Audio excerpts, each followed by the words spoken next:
Hey guys, tonight we begin with a civilization that didn't just conquer half the known world, it accidentally upgraded it.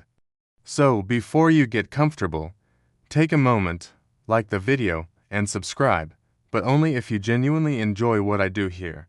And let me know in the comments where you're retuning in from and what time it is for you. It's always fascinating to see who's joining us from around the world. Now, dim the lights. Maybe turn on a fan for that soft background hum. And let's ease into tonight's journey together. If you had to pick one Roman invention that looks aggressively unimpressive, it would be the arch. It's just stones in a curve, that's it. No spinning parts, no fire, no dramatic lever you can pull while shouting something in Latin, just curved rocks. And yet, this humble curve may have saved more lives than most emperors ever did. Before arches became widespread, buildings relied on straight beams laid across to supports. It works fine until you try to make anything bigger than a doorway. Then gravity shows up, crosses its arms, and says, "No, straight beams crack. They sag. They collapse at the worst possible moment. Usually, when people are underneath them." The Romans took an idea floating around the ancient world and perfected it. By using wedge-shaped stones arranged in a curve and locking them together with a keystone at the top, they created a structure that redirects weight outward instead of downward. Translation: the heavier it gets, the tighter it holds, which is either brilliant engineering or the most Roman personality trait imaginable. This simple curve allowed them to build bridges that didn't immediately panic at the sight of a river, aqueducts that crossed entire valleys without falling apart mid-flow, gateways, amphitheaters, multi-story structures, all held together by geometry doing the heavy lifting. Without arches, infrastructure stays small and nervous. With arches, infrastructure gets bold, and bold infrastructure means cities can grow safely. Trade routes expand, water flows reliably. Movement between regions becomes possible without hope it doesn't collapse being the main strategy. The arch turned gravity from a threat into unpaid labor, and here's the beautiful part. It required no advanced machinery, no industrial revolution, just math, stone, and stubborn determination. You stack rocks in a curve and suddenly you can support enormous weight without everything dramatically imploding. That's not flashy, but it's effective.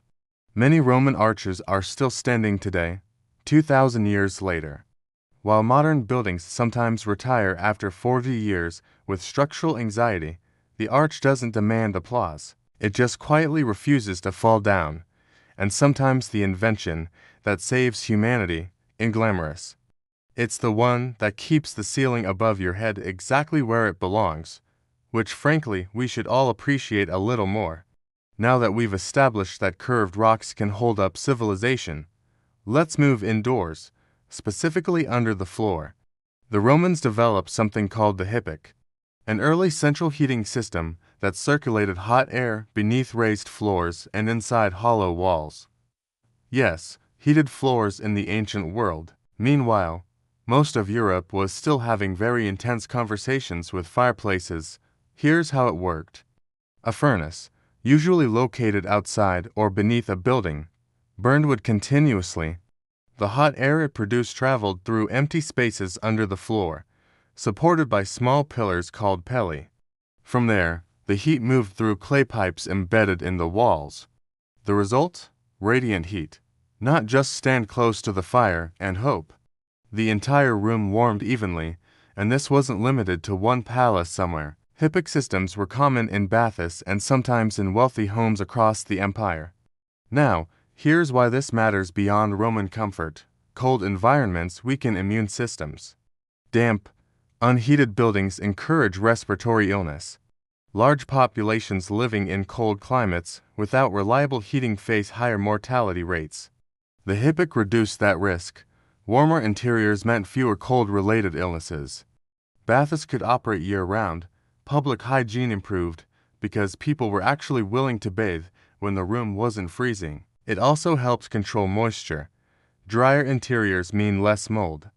Less mold means fewer health issues, which is important when your medical plan mostly involves vinegar and optimism. The engineering behind the Hippic also demonstrates something deeper about Roman thinking. They didn't just build for survival, they built for sustainability. Heating entire public spaces encouraged social interaction. It strengthened community ties. It allowed urban life to function in colder regions of the empire. It made expansion into harsh climates more realistic, and that changes demographic survival rates over time. All because someone asked a very Roman question. What if the floor was warm? The Hippic wasn't dramatic. It didn't conquer provinces. It quietly improved quality of life at scale. And quality of life improvements increased survival. So, while emperors were busy making questionable decisions, Roman engineers were underneath the building, literally making sure nobody froze to death. Sometimes the innovation that saves humanity doesn't roar, it hums beneath your feet warmly. Let's talk about something we completely take for granted: windows, not holes in the wall, actual glass. Before widespread use of glass windows, buildings relied on open shutters, cloth coverings, or thin slices of translucent stone like mica, which is charming until winter arrives and the wind decides to redecorate your living room. The Romans didn't invent glass itself, that credit goes further back. But they industrialized glass production and began using glass panes in windows across baths, villas, and urban buildings, and this is where it quietly becomes life-giving. A glass window allows light in while keeping cold air, rain, and insects out. That means interior spaces stay warmer, drier, more stable, and stable indoor climates reduce illness. In colder provinces of the empire like Britain or northern Gaul, glass windows helped maintain internal warmth. Combined with Hippic systems, they created controlled environments in regions that were otherwise damp and miserable for much of the year. Less exposure to drafts means fewer respiratory infections. Less moisture infiltration means less mold growth. More natural light means better visibility without constant fire use, reducing indoor smoke inhalation. Because let's be honest, ancient indoor air quality was already ambitious. Glass windows also allowed urban buildings to be taller and more enclosed without turning into caves.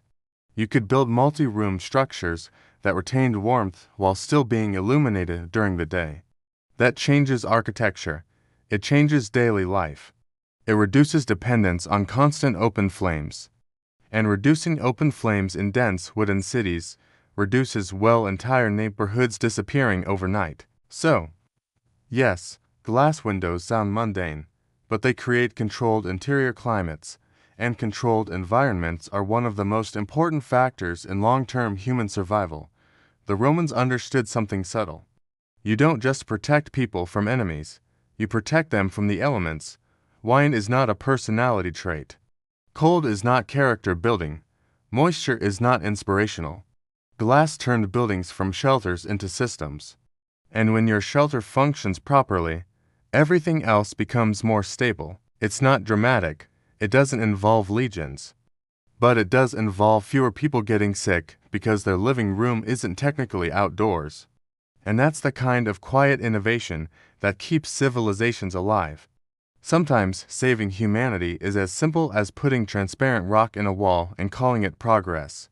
Now let's move from buildings to something far more fragile: knowledge. Before the Romans popularized the Codex, most written works were stored on scrolls. Scrolls are elegant, dramatic, great for theatrical unrolling. They are also wildly inconvenient. If you wanted to reference something in the middle of a scroll, you had to unroll half of it while praying it didn't tear. Finding a specific passage was less efficient research and more archaeological excavation. Then came the Codex. Instead of one long sheet rolled up, the Codex consisted of individual pages bound together along one edge. In other words, the early book. Now, this might not sound revolutionary, but it absolutely was. The Codex allowed information to be accessed quickly. You could flip directly to a section. You could write on both sides of a page. You could organize content more efficiently. This improved legal systems, medical references, military manuals, and religious texts, which means improved survival. Medical knowledge preserved more accurately, legal codes standardized more clearly, military logistics recorded more efficiently. The Codex also made copying and distribution easier. Ideas traveled faster, knowledge became portable, and portable knowledge increases resilience. When information spreads effectively, societies adapt faster, they recover faster. They improve systems over generations instead of starting from scratch. The Romans did not invent writing, they did not invent parchment, but by normalizing the Codex format, they fundamentally changed how knowledge was stored and transmitted. And here's the quiet impact. The Codex format was later adopted widely by early Christian communities, helping preserve religious and philosophical texts that shaped Europe for centuries. In other words, this simple binding technique influenced the survival of entire intellectual traditions. All because someone looked at a scroll and thought there has to be a less annoying way to do this. The Codex doesn't look dramatic. It doesn't conquer territories, but it preserves memory. And memory is civilization's immune system. Without preserved knowledge, each generation starts over. With it, humanity builds upward instead of looping in confusion. So yes, the humble bound page may have saved humanity more effectively than 1,000 marble statues, because ideas that survive help people survive, and that's a very Roman upgrade. We've talked about moving water. Now let's talk about stopping it, because rivers are helpful until they aren't.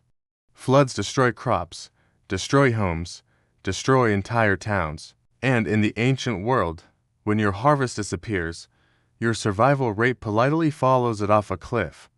The Romans developed advanced dam building techniques across their empire, particularly in Spain and North Africa. They built massive stone gravity dams that held back reservoirs of water for irrigation and urban supply. This wasn't primitive pile of rock improvisation. These were engineered structures designed to resist water pressure through sheer mass and clever construction, which meant something radical for the time: predictability. Instead of relying solely on seasonal rainfall, communities could store water. Irrigation systems fed crops consistently. Drought impact was reduced. Flooding could be moderated. Agricultural stability equals population stability. And stable populations don't starve as easily. One of the most impressive examples, the Preserpina Dam in Spain, still stands today, which is mildly embarrassing for some modern infrastructure projects that retire after 30 years with dramatic cracks. Roman dams allowed cities to grow in areas that would otherwise have been too dry or too volatile. Water storage changes everything. It allows surplus. Surplus allows trade. Trade allows resilience during bad seasons. You see the pattern. The Romans understood that water is both life and threat. So, instead of praying harder, they engineered harder, and that's a survival mindset. They didn't eliminate natural disaster, they mitigated it. They reduced volatility because volatility kills. Controlled water means controlled agriculture. Controlled agriculture means controlled food supply. Controlled food supply means fewer riots, fewer famines, fewer collapses, and here's the subtle genius part. Dams are not glamorous, they do not shout. They just sit there holding back disaster quietly, which is exactly what you want from something that could otherwise wipe out your civilization. So while generals were busy conquering provinces, Roman engineers were standing in rivers thinking, what if we just told the water to stay put? And somehow it listened, sometimes saving humanity, in about fighting enemies. It's about negotiating with gravity and water until they behave, and the Romans were very good negotiators. Now, let's shift from water control to something far more fragile, the human body. Before Rome systematized military medicine, battlefield injuries were often handled with a combination of basic bandaging, hopeful prayer, and well, that's unfortunate. The Romans decided that wasn't efficient. So they created the valetudinarium, essentially an early version of a military hospital. These were not chaotic tents with someone waving herbs around. They were structured facilities built inside permanent forts designed specifically for treating wounded soldiers. They were separate rooms for patients, designated surgical areas, storage spaces for medical tools, even drainage systems to keep things cleaner than most cities at the time. And here's why this matters beyond military logistics. Organized medical care increases survival rates dramatically. When wounded soldiers are treated quickly, they recover faster, they return to duty. They don't die from infections that could have been prevented with basic wound cleaning. Roman medical practitioners used surgical instruments that were surprisingly advanced: scalpels, forceps, bone drills. They cleaned wounds with vinegar and boiling water. Not sterile by modern standards, but significantly better than let's ignore it. The valetudinarium represented something new: medicine as infrastructure. It wasn't just about having a skilled physician nearby. It was about creating a system where treatment was expected, organized, and repeatable. That changes survival odds, and not just for soldiers. Medical knowledge developed in military contexts often spreads into civilian life. Techniques improve, tools evolve, standards rise. When a society formalizes healthcare, even in limited contexts, it reduces mortality across generations. Rome's armies weren't powerful just because of discipline or tactics. They were powerful because wounded soldiers had a chance to live. And that chance matters. The valetudinarium doesn't look heroic. It doesn't conquer cities. It just quietly increases the number of people who wake up the next morning. And that's the definition of life-saving. So while emperors were busy carving their names into marble, Roman doctors were stitching people back together in structured stone buildings. It wasn't glamorous, but it worked. And sometimes civilization survives, not because it fights harder, but because it heals better. Let's talk about something that quietly prevents societal chaos: money that people actually trust. Before standardized coinage became widespread, trade often relied on barter systems. You want grain, I want goats. You don't have goats.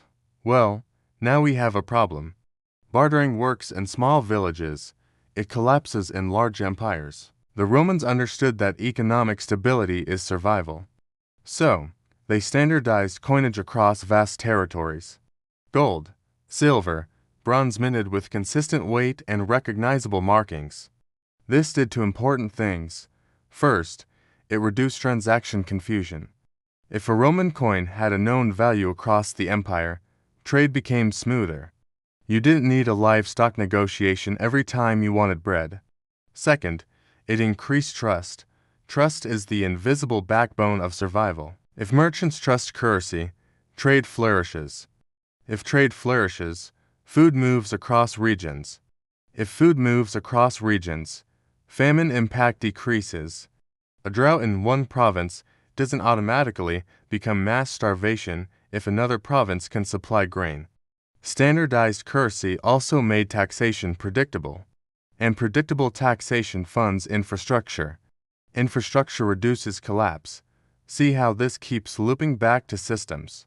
The Roman denarius wasn't just a shiny object with an emperor's face. It was a stabilizing mechanism. It allowed complex economic networks to function at scale. And scale matters because the larger and more interconnected an economy is, the more resilient it becomes during crisis. When famine hits, wealth can redirect resources. When disasters strike, funds can rebuild. Without reliable currency, economic panic spreads fast. With it, societies absorb shocks better. Of course, Rome did eventually experience inflation issues when emperors got a little too creative with silver content. But at its peak, Roman monetary standardization allowed a massive empire to function economically without constant barter-induced arguments. And that's not trivial, because economic instability kills quietly. It starves populations, it fuels unrest, it collapses governments. Stable currency prevents that domino effect.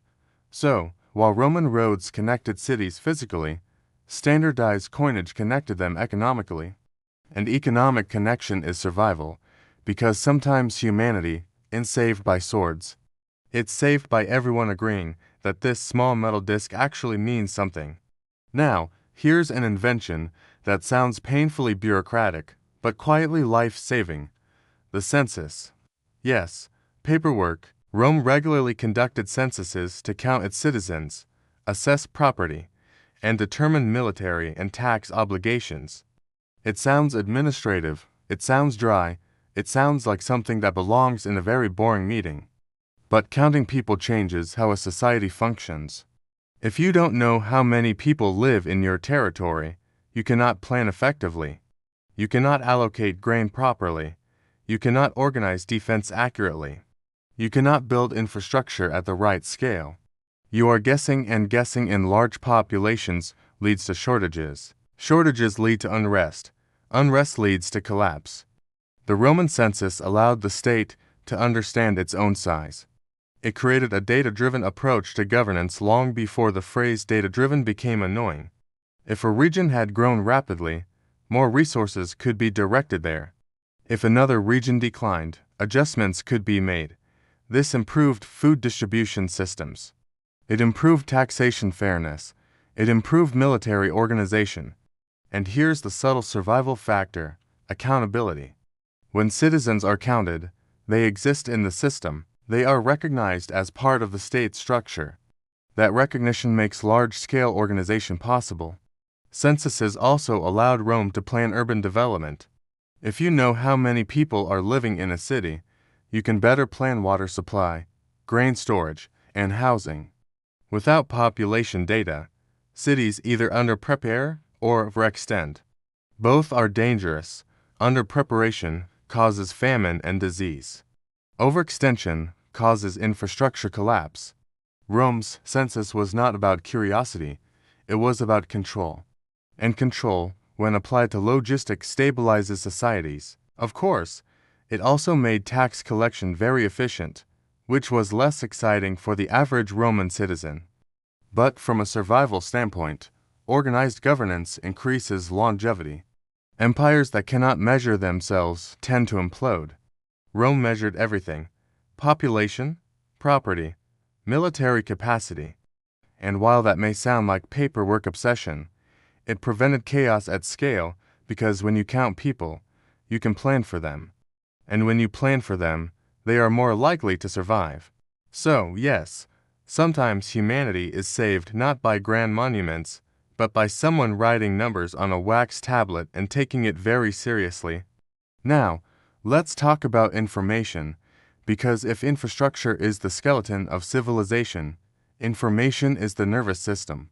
And the Romans understood something critical: rumors spread faster than armies. To counter misinformation and keep citizens informed, Rome created the Acta Dura, essentially a daily public bulletin carved or written on stone or metal and displayed in public spaces.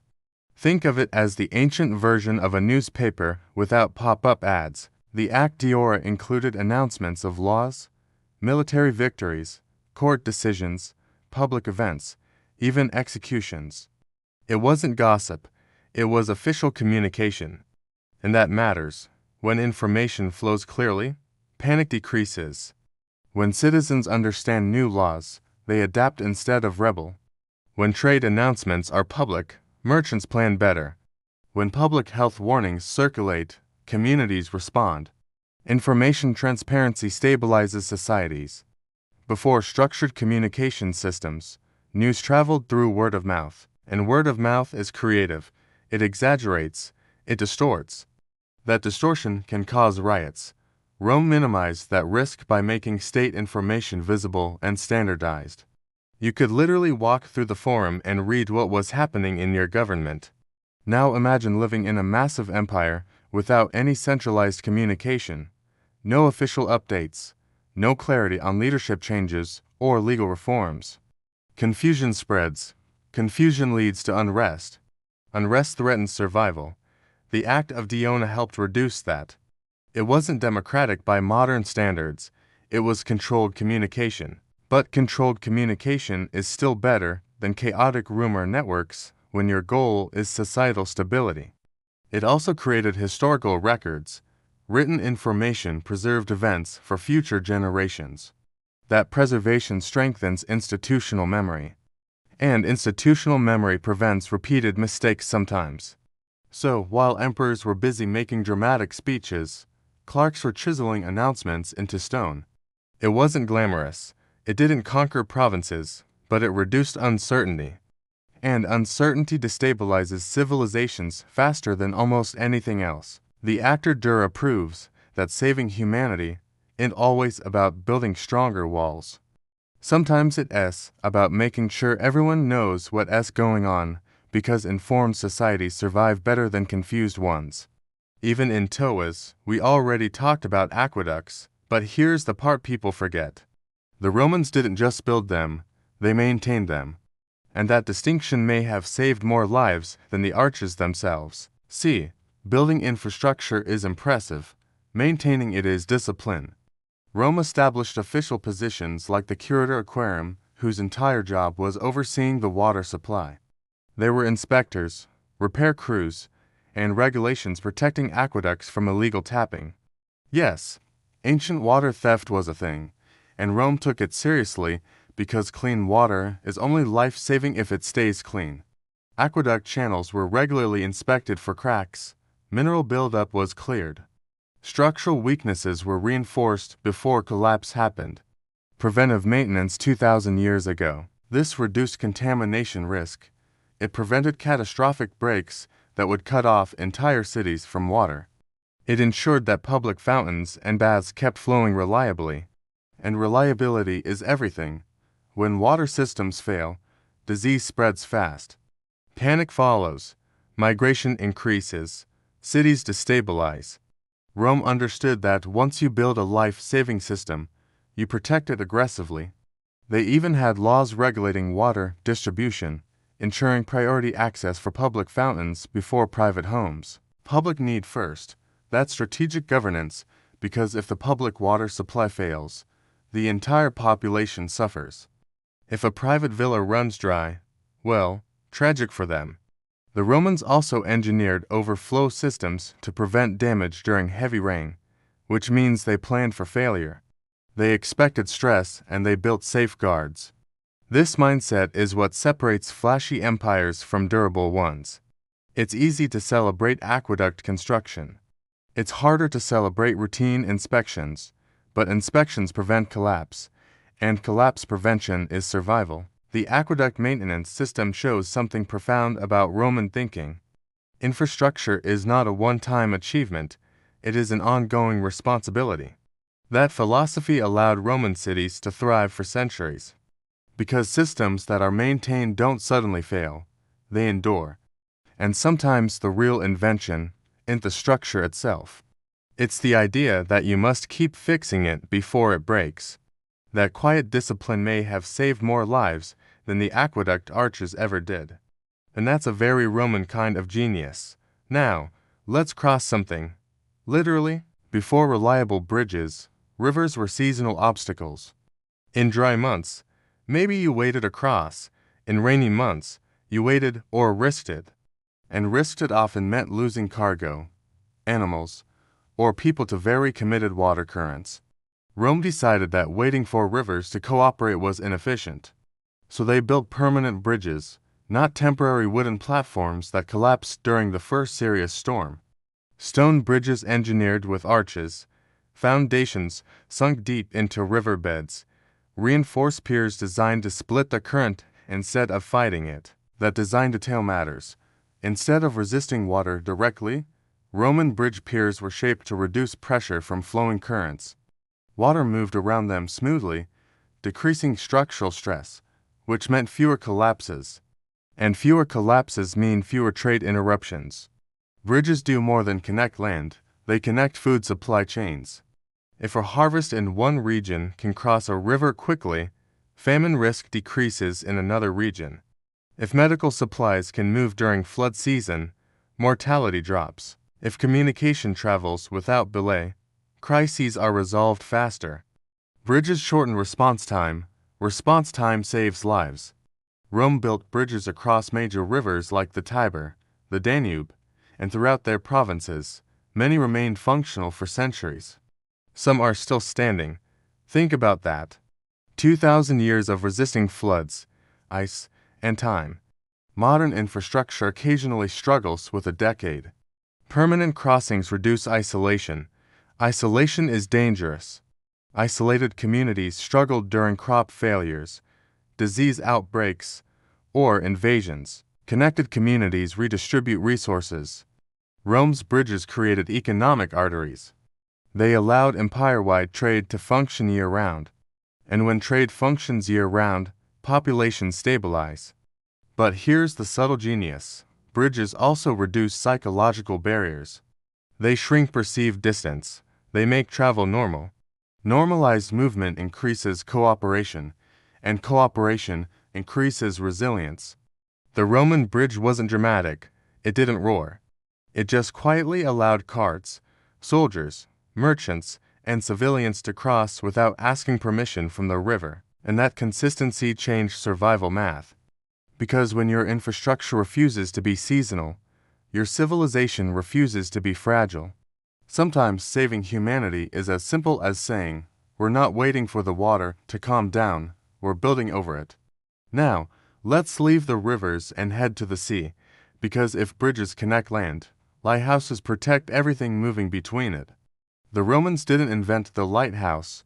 The famous pharaohs of Alexandria existed before them, but the Romans adopted, replicated, and standardized lighthouse construction across their empire, and that mattered more than you might think. Ancient maritime trade was not a casual hobby. It was the backbone of food distribution. Rome depended heavily on grain shipments from North Africa and Egypt. If those ships didn't arrive, the city didn't eat. And when Rome didn't eat, Rome rioted. The Mediterranean can be unpredictable. Storms, fog, rocky coastlines, ships approaching harbors at night faced real danger. So the Romans built lighthouses at major ports. Stone towers with fires burning at the top, visible from miles away. Simple concept, massive impact. A visible beacon reduces shipwrecks. Fewer shipwrecks mean more reliable grain supply. More reliable grain supply means fewer famines. Less famine means less unrest. Unrest destabilizes empires. You see the chain reaction. The lighthouse doesn't fight storms. It guides ships through them, and guidance prevents disaster. Roman lighthouses were strategically placed at high-risk harbors. Some even included reflective surfaces to amplify the firelight, increasing visibility. Because losing ships wasn't just an inconvenience, it was an economic threat. Cargo lost at sea meant lost resources, lost revenue, lost stability. Reliable maritime navigation created consistent trade networks. Trade networks reduce regional isolation. Isolated regions starve during crisis. Connected regions adapt. And here's the quiet genius part. The lighthouse doesn't move, it doesn't conquer. It simply stands there burning consistently night after night. It's the ultimate symbol of preventative engineering. You don't notice it when things go well. You only notice it when it's missing. And that's the theme of so many Roman innovations. They prevented disaster quietly. They reduced risk before catastrophe struck. Because the smartest way to save humanity isn't always to rescue it dramatically. Sometimes it's to make sure the ship doesn't crash in the first place. All because someone decided that fire placed high enough could mean survival. And that's a very Roman solution. Now, let's talk about speed. Not gladiator speed, not chariot racing speed, information speed. The Romans created the cursors publicus, an official state-run postal and courier system that allowed messages to travel across the empire with surprising efficiency. This wasn't a random guy on a horse hoping for the best. It was organized. Relay stations were placed along major roads. Fresh horses were available at intervals. Couriers carried official documents with authorization seals, allowing them to move quickly and with priority. Which means news could travel hundreds of miles in days instead of weeks. And that changes survival math dramatically. If a frontier province is attacked, the capital knows faster. If a famine begins in one region, grain shipments can be redirected sooner. If disease spreads, warnings can move ahead of it. Delayed communication causes slow response. Slow response causes collapse. Fast communication reduces damage. The Roman postal system didn't just deliver letters, it delivered coordination. And coordination is what keeps large systems from breaking apart. Imagine managing an empire stretching across continents without a reliable communication network.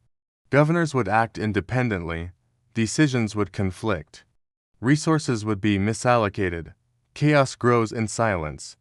Rome minimized that silence by ensuring that messages moved predictably and efficiently. They strengthened administrative control. They reduced uncertainty between provinces, and uncertainty destabilizes societies. The cursus publicus also helped standardize information. Orders were written, sealed, and traceable.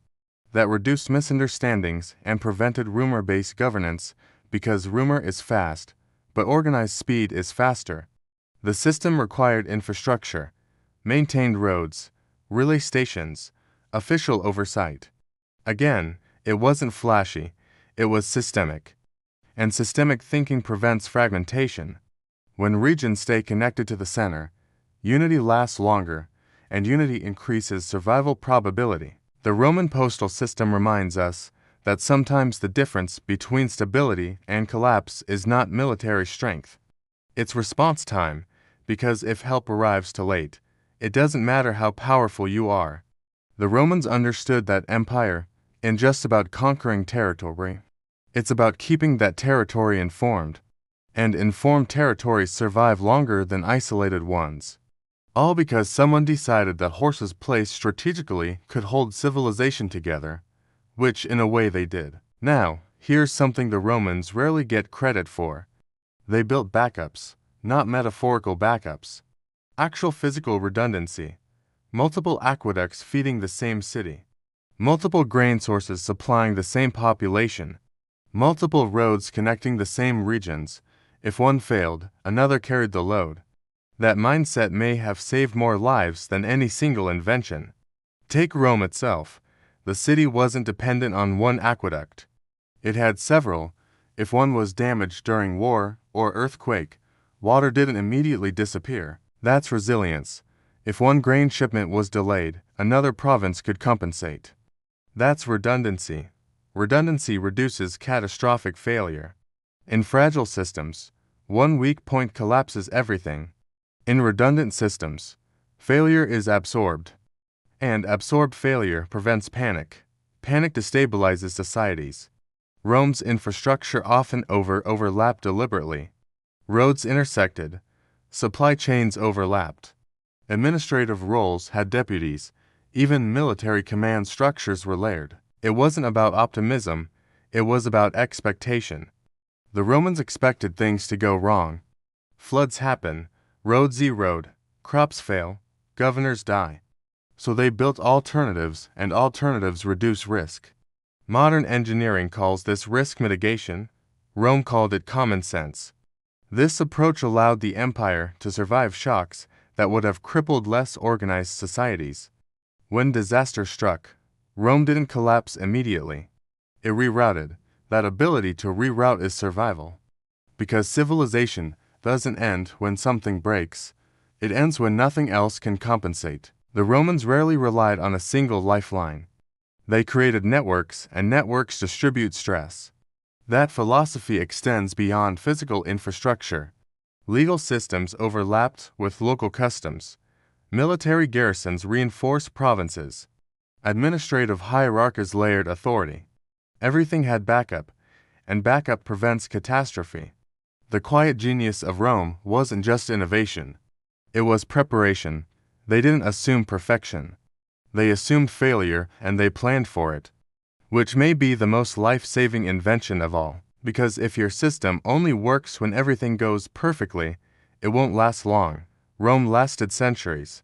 Not because nothing went wrong, but because when it did, there was always another arch, another road, another aqueduct waiting to carry the weight. And that's how you keep humanity standing. We've talked about arches, heated floors, glass windows, hospitals, dams, bridges, postal systems, and backup infrastructure. Now, let's zoom out, because Rome's final quiet invention wasn't a structure. It was a habit, standardization. The Romans standardized everything: brick sizes, road widths, military equipment, legal procedures, currency weights, measurements. And while that sounds deeply unexciting, it may be the most life-saving mindset of them all.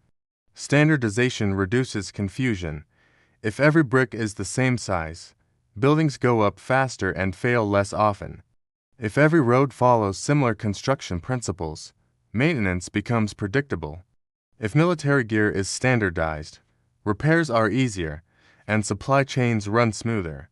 If legal processes are consistent, disputes don't spiral into violence. Answers quickly. Standardization makes systems boring, and boring systems are stable systems.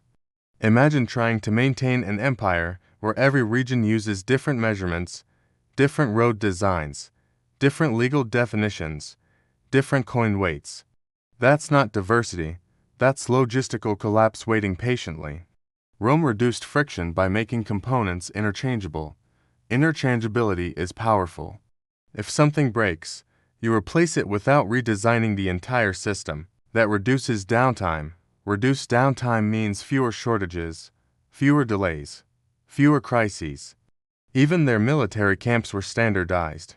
Rectangular layouts, predictable street grids, identical positioning of key structures, which meant camps could be built quickly and dismantled efficiently. Speed and predictability save lives in conflict. But this philosophy extended to civilian life, too. Standard weights and measures improved trade fairness. Standardized construction reduced structural risk. Standardized governance reduced arbitrary decisions. And arbitrary systems fail faster than consistent ones. Rome's true genius wasn't inventing everything. It was refining, organizing, and making systems repeatable. Repeatability is survival. Because when systems are predictable, they are manageable, and manageable societies last longer. The Romans made complexity organized. They made expansion structured. They made chaos slightly more boring. And boring stability is what keeps people alive.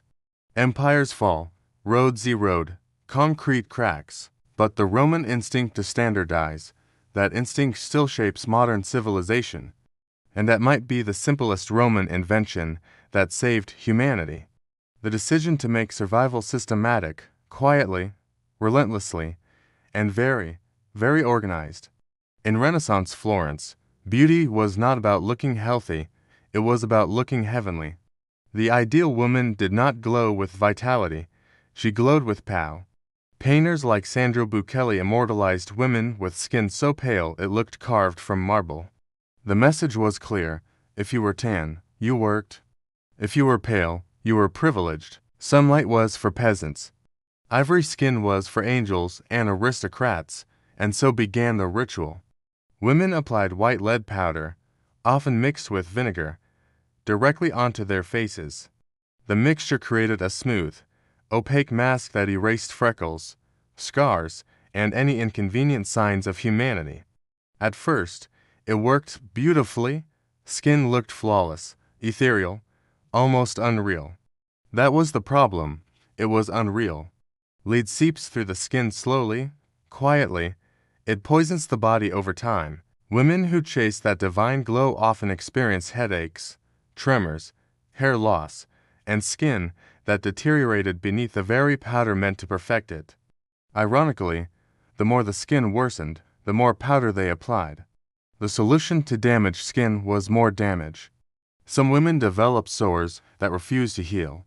Others suffered muscle weakness or early death. But in a society where marriage prospects depended heavily on appearance, the risk felt worth it. A smooth face could secure a powerful husband could secure survival. A little poisoning seemed like a reasonable trade.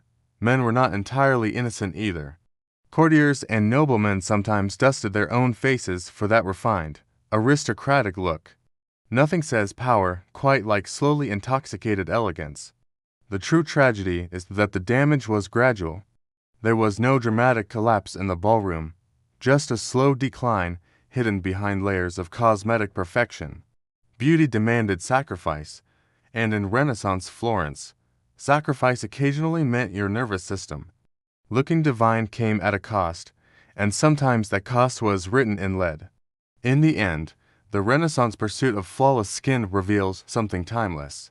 Fashion convinces us that suffering is sophisticated, that if something hurts, it must be working. And 500 years later, the mirror still wins more arguments than common sense. If poison was acceptable for pale skin, then tweezers were practically harmless, or so they thought. In Renaissance Italy, particularly in cities like Florence and Venice, the ideal female face was not framed by a thick, expressive hairline. Quite the opposite, a high forehead was considered the height of elegance. It suggested intelligence, nobility, serenity, the kind of calm composure you might expect from a Madonna painted by Leonardo da Vinci. The problem: most people are born with hairlines that stubbornly exist, so women simply removed them. Hair along the forehead was plucked strand by painful strand to artificially raise the hairline. Eyebrows often followed. A smooth, expansive forehead became a blank canvas of aristocratic perfection. The larger the visible brow area, the closer one appeared to artistic ideals circulating in portraits and frescoes. This was not a one-time effort. Hair grows back, which meant regular maintenance, hours of plucking, sometimes assisted by corrosive pastes made from quicklime or arsenic compounds to permanently weaken hair growth. Because if you are going to suffer, you might as well suffer efficiently. The consequences were predictable: inflamed skin, scarring, infections, chemical burns, and in extreme cases, long-term damage to the scalp. But in a culture obsessed with symbolic beauty, the forehead was not just skin. It was status. A high forehead suggested refinement. It implied that you were thoughtful, controlled, above crude physical labor. Ironically, achieving this natural look required a level of discomfort that bordered on medieval torture.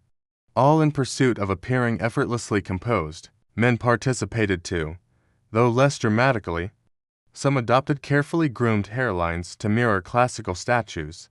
The Renaissance adored ancient Rome and Greece, and classical busts often featured idealized structured hairlines. If marble gods looked that way, humans would try.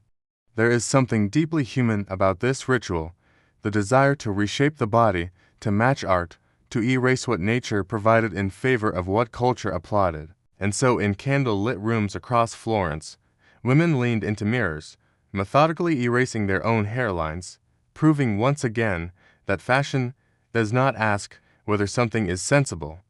It only asks whether it is admired. If the face was about illusion, the body was about discipline. Renaissance fashion did not believe in comfort, it believed in structure. In cities like Florence and Milan, the fashionable silhouette for noble women emphasized a narrow waist, lifted posture, and a rigid, elongated torso. The message was subtle, but unmistakable. Elegance requires control, preferably painful control. Enter the corset. Early Renaissance corsetry was not yet the extreme hourglass torture device of later centuries, but it was still unforgiving. Stiffened with wood, whalebone, or tightly layered linen, these bodices compressed the torso into an upright, immovable column. Slouching was physically impossible, breathing deeply, also optional. The corset created a smooth line under elaborate gowns. It flattened the stomach, lifted the chest, and reshaped the ribs over time? Yes, over time, because when you bind something long enough, the body adapts, bones shift, muscles weaken, organs politely relocate. Women wore these garments for hours at a time during banquets, church services, court appearances, and long social gatherings where fainting was not uncommon. A sudden loss of air could be mistaken for delicate femininity. In reality, it was often just oxygen deprivation. Doctors of the period occasionally warned about excessive tightness, but fashion rarely listens to medical advice. A slim waist symbolized youth and refinement. It suggested that the woman did not engage in manual labor, that she belonged to a world of tapestries, not toil. There was also a moral dimension. A structured body was thought to reflect a structured soul. Discipline in dress equaled discipline in character. A rigid torso implied virtue, which is fascinating because nothing says moral superiority like mild internal compression. Even young girls were introduced to structured bodices early, training their posture before their bodies had fully developed. The aesthetic ideal was learned, enforced, and laced tightly into place. From the outside, Renaissance portraits radiate calm poise, upright figures, graceful hands, serene expressions. But beneath those velvet gowns and embroidered sleeves, ribs pressed inward and lungs negotiated for space. Beauty once again demanded sacrifice, and in this case, it asked politely, then pulled the laces tighter. If Renaissance beauty aimed to look divine, it also needed to smell divine, or at least not alarming. Cities like Venice were magnificent, shimmering canals, marble palaces, bustling markets filled with silk and spice. They were also crowded, humid, and burdened with the subtle fragrance of open drains, livestock, and humanity living very close together. Bathing was complicated. Public baths had declined after plague outbreaks, and many people believed excessive bathing opened the pores to disease. Water suspiciously was considered risky. Dirt apparently was negotiable. So, instead of washing frequently, Renaissance elites turned to perfume. Venice became a center for luxury fragrances, importing exotic ingredients from the East through vast trade networks. Spices like cinnamon, cloves, and musk arrived via merchants who crossed paths with the Ottoman world. Aromatic resins, rosewater, ambergris, and civet were blended into oils and pomanders. Small decorative containers filled with scented materials that could be worn or carried. These perfumes did more than mask body odor. They signaled wealth. Imported scent meant global connections. It meant power. If you smelled like rose and sandalwood instead of canal and cabbage, you were winning. However, some ingredients came with complications. Civet, for instance, was derived from the glands of small mammals. Ambergris came from the digestive system of sperm whales. Musk was extracted from deer. Renaissance perfume was essentially a luxury blend of flowers and animal byproducts. Nothing says refinement like distilled glandular secretion. Perfumes were applied generously on gloves, on hair, on clothing. Some people even soaked handkerchiefs in fragrance and held them to their noses while walking through crowded streets. This was not vanity, it was survival. Ironically, heavily perfumed clothing layered over rarely washed garments created its own olfactory complexity. Sweat mingled with spice, musk mixed with damp velvet. The result was less heavenly garden and more ambitious attempt. Still, scent carried symbolic power. Sweet aromas were associated with purity and health. Bad smells were linked to disease. In a world still shaped by miasma theory, the belief that illness spread through foul air, perfume felt protective, and so Renaissance nobles marched through narrow Venetian alleys, trailing clouds of imported fragrance, battling both bacteria and embarrassment with scented confidence.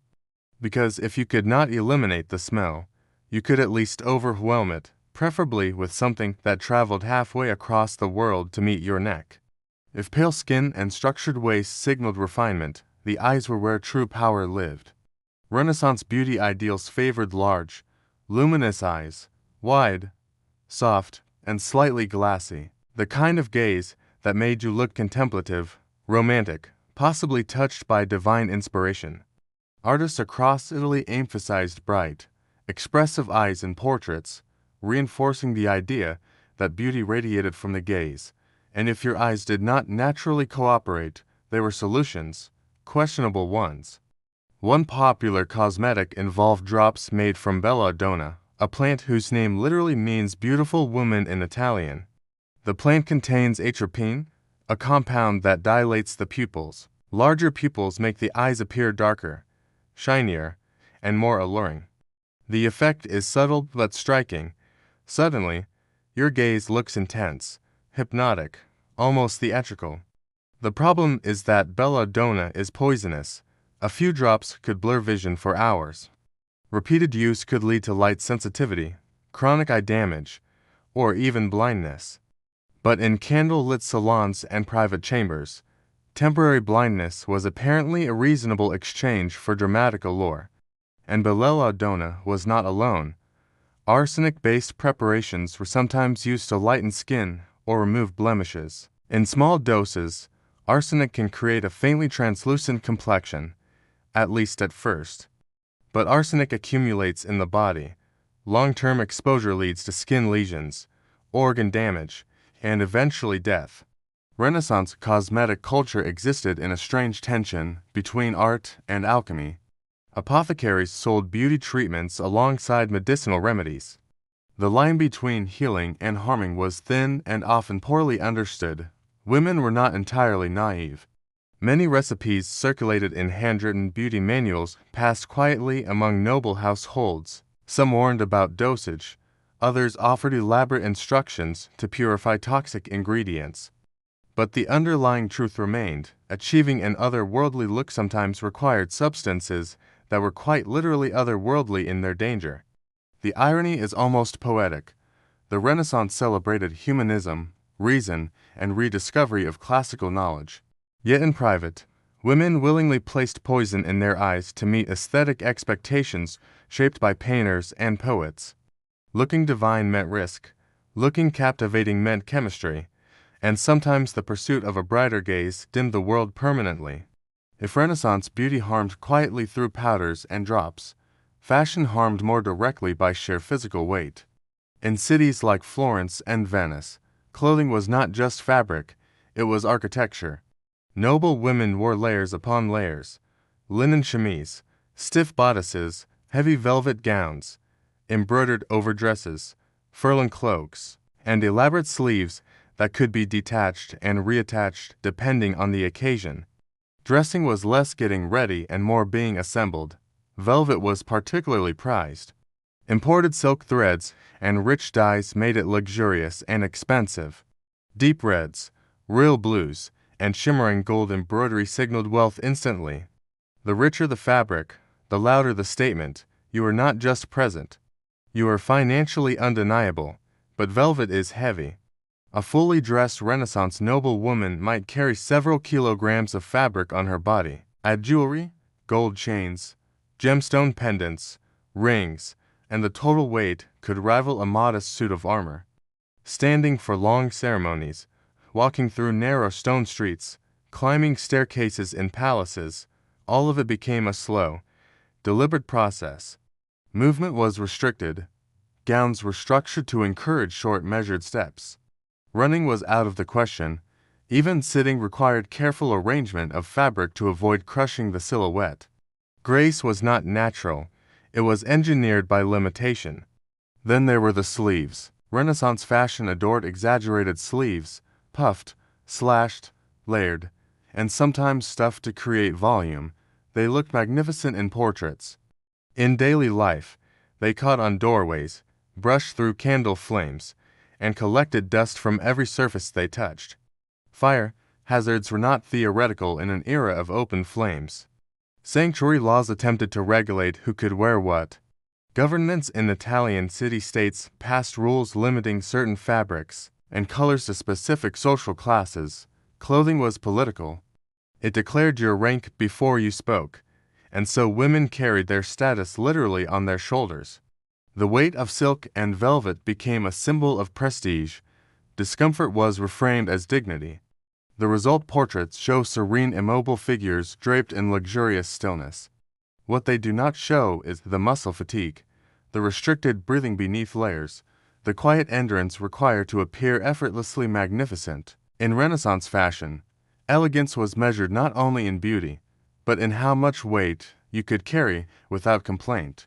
If pale skin signaled nobility, golden hair signaled something even higher, almost mythic beauty. Across Renaissance Italy, particularly in Venice, blonde hair became intensely fashionable.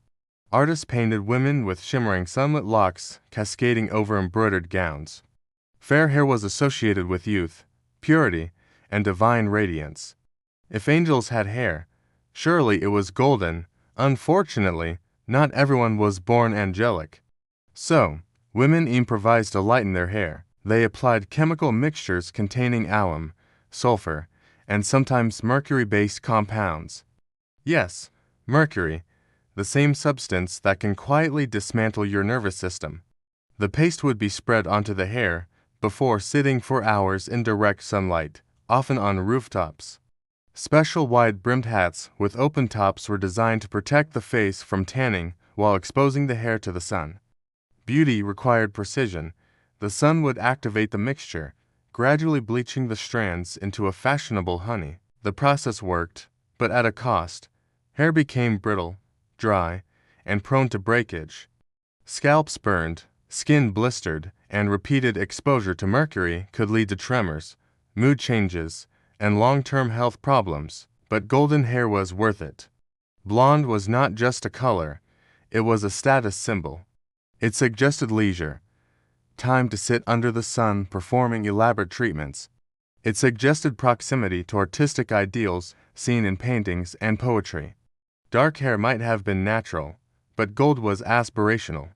Venetian women became especially associated with this look. Travelers described the sight of noble women seated on terraces, hair spread out in the sunlight like offerings to the sky.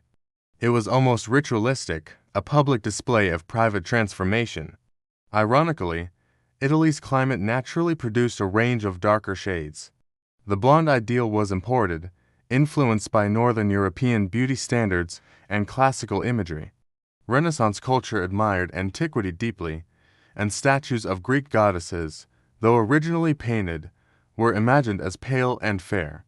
The lengths people will go to for fashion rarely change. In the 16th century, it meant baking your chemically treated hair in the Mediterranean sun while hoping your scalp survived the process. The result might shimmer beautifully in a portrait, but behind every golden curl was a quiet chemistry experiment, and sometimes a very irritated nervous system. Not every Renaissance beauty secret involved poison or compression. Some were subtler, strategic, almost theatrical. Perfect skin was the ultimate canvas, but real skin inconveniently contained scars, blemishes, pock marks, and uneven tones, and in a century still haunted by outbreaks of disease, especially smallpox. Facial scarring was common. Illness did not care about aesthetics, so fashion adapted. Women began using small fabric patches, often made of silk or velvet, to cover imperfections. These beauty spots were cut into decorative shapes: circles, stars, crescent moons, even tiny hearts.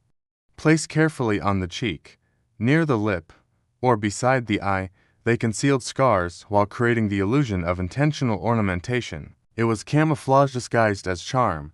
In cities like Florence and Venice, these patches could even carry coded meaning. Placement mattered. A spot near the mouth might suggest flirtation. One near the eye could imply mystery, beauticiotic, a language written directly onto the face. And because subtlety was rarely enough, patches were often combined with heavy powder, rouge made from crushed cochineal insects, and tinted lip salves. The result was a carefully curated illusion of vitality over very real human vulnerability. There was of course risk. Adhesives used to attach these patches were not always gentle. Some were made from animal glue or plant resins that irritated sensitive skin. Applied daily, removed nightly, reapplied again, the process could inflame the very skin it attempted to beautify. Yet the psychological effect was powerful. A scar was no longer a reminder of disease. It became an accessory, a blemish turned into a focal point. The Renaissance adored symbolism. Artists filled canvases with allegory and coded messages. It seems only fitting that faces followed the same rule: every detail intentional, every imperfection rebranded. There is something almost modern about this technique, the transformation of floor into feature. The understanding that perception can be shaped through clever design. But beneath the velvet patch and powdered cheeks, the reality remained unchanged. Disease, age, and nature could not be erased, only redirected. In Renaissance beauty culture, even scars could be curated. Because when perfection is impossible, illusion becomes an art form. If pale skin suggested nobility, it also risks suggesting something else: fragility, illness, imminent collapse. So while women powdered themselves into marble statues, they simultaneously needed a touch of life, a hint of warmth in the cheeks, to prove they were not actually fading into the afterlife. Henna rouge. Renaissance rouge was often made from crushed cochineal insects, producing a rich red pigment. Mixed with fats or oils, it could be dabbed onto cheeks and lips to simulate a natural flush. The goal was subtle vitality, a delicate bloom of health against the carefully engineered pallor. But subtlety is subjective. Too much rouge and you risk looking theatrical. Too little and you look ghostly. The balance was delicate, like trying to appear naturally radiant while covered in heavy metal powder. And then there was bloodletting. Yes, in a period still guided by humoral theory, the belief that health depended on balancing bodily fluids, controlled bloodletting was considered medicinal. Removing excess blood was thought to restore equilibrium. Physicians prescribed it for headaches, fevers, even general malaise. The irony, a woman might powder her face pale, paint her cheeks red, and then voluntarily lose blood in the name of wellness. Fashion and medicine were entangled in a way that blurred logic. Some even believed that bloodletting improved complexion by preventing internal overheating. The body, in Renaissance thinking, was a system of delicate balances. Too much heat, too much moisture, too much bile. All of it could manifest in the skin, so vitality was performed. A painted flush symbolized youth and fertility. In courtly culture, rosy cheeks suggested passion restrained by decorum. It was carefully managed intensity, alive but controlled. Men participated too, though often more subtly. A healthy flush was associated with strength and virility, but for women, the stakes were higher. Beauty influenced marriage prospects, alliances, and family honor. The performance of health became a daily ritual, pale enough to signal privilege, rosy enough to signal life, balanced carefully between saint and seductress. From a distance, Renaissance portraits radiate serene vitality, soft color in the cheeks, luminous skin, composed expressions. What they rarely show is the choreography behind it. Powders layered over skin, pigment dabbed precisely, and occasionally a physician waiting nearby with a basin. Because in the Renaissance, even looking alive required planning. By the spring of 1453, the ancient city of Constantinople was no longer the glittering capital it once had been. It was tired, thinned out, surrounded. For more than 1,000 years, these walls had held. Built under Theodosius II, the massive triple-layered defenses had repelled Persians, Arabs, Bulgars, and Rus. They were considered nearly invincible. A stone declaration that the Roman Empire, at least in the East, would endure, but empires age. By the time Constantine XI Palaiologos took the throne, the so-called Eastern Roman Empire had shrunk to little more than the city itself and a few scattered territories. Once it commanded the Mediterranean, now it struggled to fill its own battlements with soldiers. Across the strait, the young sultan prepared to change history.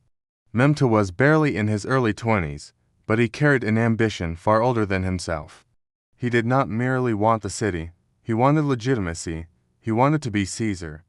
To capture Constantinople was to claim the mantle of Rome itself. He assembled a massive army, seasoned janissaries, Anatolian infantry, Balkan levies, and most ominously, he brought something the walls had never faced before in such scale.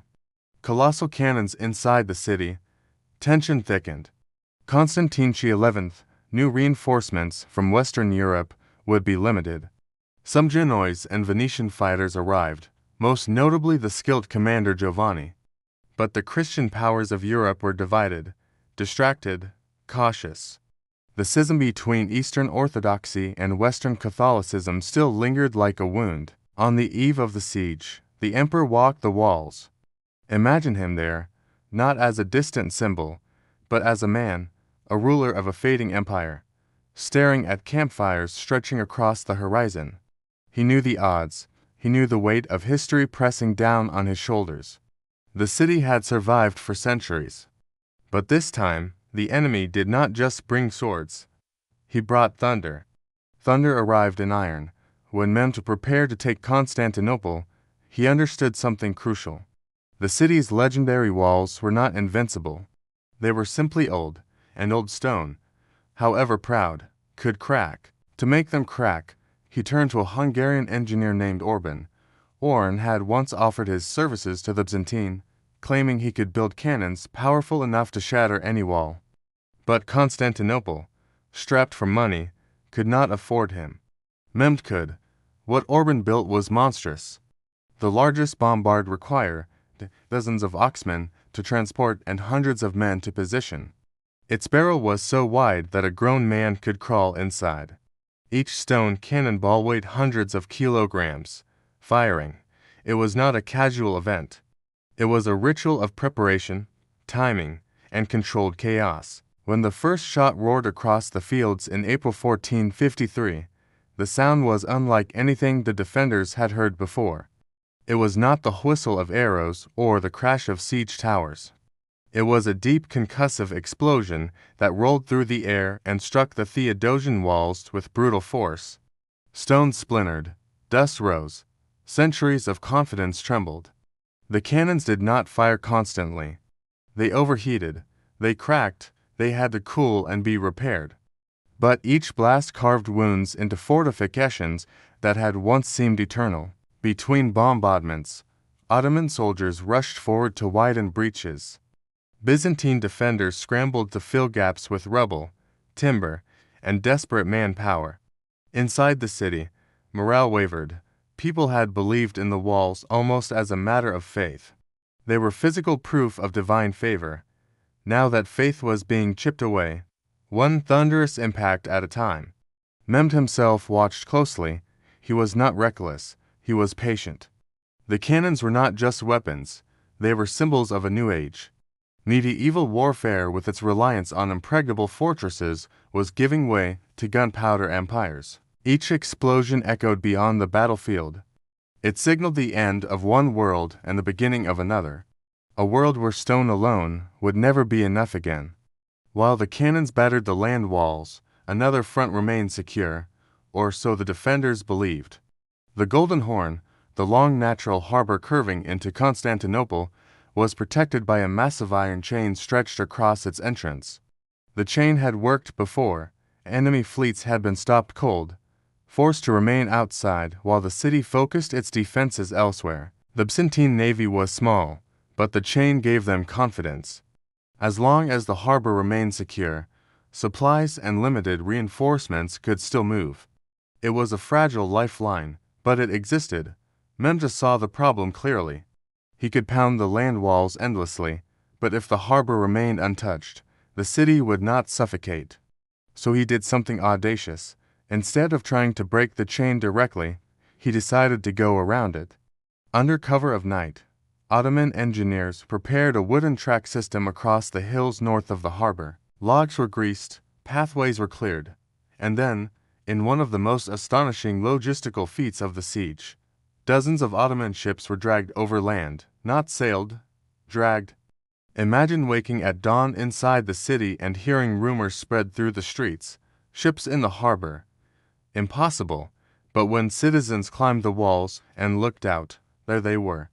Ottoman vessels floating inside the Golden Horn, behind the chain, behind what had felt like safety. Panic rippled through Constantinople.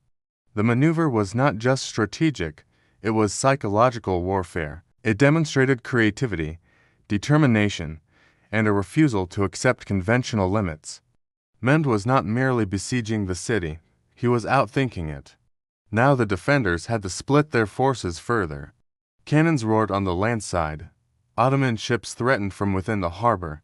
Every wall felt thinner, every soldier more stretched. The Golden Horn had once symbolized protection. Now it symbolized vulnerability. The siege tightened like a fist. And for the first time, even the most optimistic citizens began to understand something unsettling. This was not just another siege in a long history of sieges. This one was different. This one was relentless. As the walls shook and Ottoman ships appeared in the Golden Horn, something else intensified inside Constantinople. Faith. When military solutions begin to fail, people turned to heaven. The city had long believed itself protected by divine favor. It was not just a capital, it was the new Rome, the heart of Eastern Christianity. Its great cathedral, Hagia Sophia, stood as both architectural wonder and spiritual fortress. Massive domes rising above marble columns, mosaics shimmering in candle light. It felt eternal, but eternity suddenly seemed fragile. In the weeks leading up to the final assault, religious processions wound through the streets, icons were carried along the walls. Priests chanted prayers for deliverance, citizens wept openly. Some believed the Virgin Mary would intervene as she had in earlier sieges. Others feared that the city's sins had finally outweighed its sanctity. There was also tension beneath the prayers. Years earlier, in a desperate attempt to secure Western aid, Byzantine leaders had agreed to a controversial union between the Eastern Orthodox Church and the Roman Catholic Church. Many citizens resented this compromise. They saw it as betrayal. The theological divide between East and West was not easily bridged. Now facing annihilation, those divisions felt painfully irrelevant. On the evening before the final assault, Constantine XI Polio and Hagia Sophia, for what would become the last Christian liturgy, held there as an imperial cathedral. Nobles, soldiers, clergy, and common citizens gathered together. Greeks and Italians, supporters of union and opponents alike. For a brief moment, unity replaced argument. The emperor reportedly asked forgiveness for any wrongs he had committed. Communion was shared. Candles flickered beneath the vast dome. Outside, Ottoman campfires burned like a ring of stars. It is easy to focus on cannons and tactics. But that night was about something quieter, the recognition that a world was ending. Some still hoped for a miracle. Others understood that miracles sometimes arrive in forms no one expects. When the liturgy ended, the emperor returned to the walls. The soldiers took their positions. The city waited. Dawn was coming, and with it the final test of stone, steel, and faith. Before dawn, on the 29th of May, 1453, the silence outside Constantinople broke. Drums thundered, war cries rose. Torches flickered in the early darkness. Mehmed had given the order. The full assault would begin. The attack came in waves. First, irregular troops surged forward, lightly armed fighters sent to exhaust the defenders and test weak points. They climbed ladders, hurled themselves at breaches, and fell beneath arrows, stones, and gunfire. Behind them came bettered Anatolian soldiers pressing harder, forcing the Byzantines to spend precious strength holding crumbling sections of wall. At the center of the defense stood Constantine XI Palaeos and his most capable foreign ally, Giovanni Giustiniani. They focused their efforts near the gate of St. Romanus, where earlier cannon fire had done the most damage. The fighting was brutal and intimate. Smoke filled the air. Shouts and metal clashed in the narrow breaches. Bodies piled in the rubble where ancient stone met modern gunpowder. Each time Ottoman troops pushed through, they were forced back. Each time the defenders repelled them, fewer men remained to hold the line. Then came the Janissaries, elite, disciplined, relentless. They advanced in formation, shields locked, supported by constant artillery fire. At a critical moment, Giustiniani was severely wounded. His removal from the battlefield shook morale. Some defenders began to pull back. Coordination faltered. In siege warfare, morale can break before walls do. Amid the chaos, a small gate, possibly left unsecured or forced open, allowed Ottoman soldiers to slip inside. The banner of the Sultan was raised atop the walls. Once that symbol appeared, psychological resistance collapsed. Constantine XI, refusing to flee, is said to have cast aside his imperial regalia and charged into the fighting as an ordinary soldier. He was never conclusively identified among the dead. The last Roman emperor disappeared into the smoke of battle. By mid-morning, the city was lost. The walls that had stood for a millennium had finally yielded, not to patience alone, but to innovation, persistence, and overwhelming force. A chapter of history closed in blood and dust, and a new empire stepped through the gates. By the time the sun rose fully over Constantinople, the banner of Mehmed II flew above the walls. The fighting had ended. The empire that once called itself Rome had vanished in a single morning. As was customary after a successful siege, the city was subjected to hours of looting. Soldiers flooded through streets that had echoed with Greek hymns the night before. Homes were broken open, churches stripped, citizens taken captive. It was brutal, chaotic, and tragically predictable for medieval warfare. Yet, Mehmed did not intend to reduce Constantinople to ruins. When he entered the city later that day, accounts describe a ruler both triumphant and deliberate. He rode through streets lined with devastation, but saw something beyond it: opportunity. He did not want a destroyed capital. He wanted a new one. He made his way to Hagia Sophia. The great cathedral, once the heart of Eastern Christendom, stood silent. Mehmed ordered it converted into a mosque. Islamic prayer was recited beneath a massive dome. The transformation was symbolic and immediate. The spiritual center of Byzantium now belonged to the Ottomans. But the building itself was preserved. That decision mattered. Rather than raze the city, Mehmed sought to repopulate and rebuild it. He invited Muslims, Christians, and Jews from across his expanding empire to settle there. Artisans, merchants, scholars, all were encouraged to return life to the emptied streets. Constantinople would not disappear. It would become Istanbul, the beating heart of a rising Ottoman Empire that would stretch across 3 continents. The fall was not just destruction. It was transfer administratively, culturally, and religiously. The city shifted identities. Greek-speaking imperial bureaucrats were replaced by Ottoman officials. Churches became mosques, though some Christian communities were allowed to continue under Ottoman oversight. The Patriarch of the Orthodox Church was reinstalled, but now under the Sultan's authority. The shockwaves extended far beyond the Bosphorus. What had once been the eastern shield of Europe was now an Ottoman stronghold. Trade routes shifted, political balances trembled. The fall of Constantinople was not merely the end of something ancient. It was the beginning of something powerful and enduring. When Constantinople fell, it was not only soldiers and civilians who fled. Books fled. For centuries, the Byzantine world had preserved ancient Greek manuscripts, works of philosophy, science, medicine, and literature that had long vanished from much of Western Europe. While the Latin West had preserved parts of Roman thought, many original Greek texts survived, primarily in Byzantine libraries and monasteries. As the Ottoman grip tightened, scholars gathered what they could carry.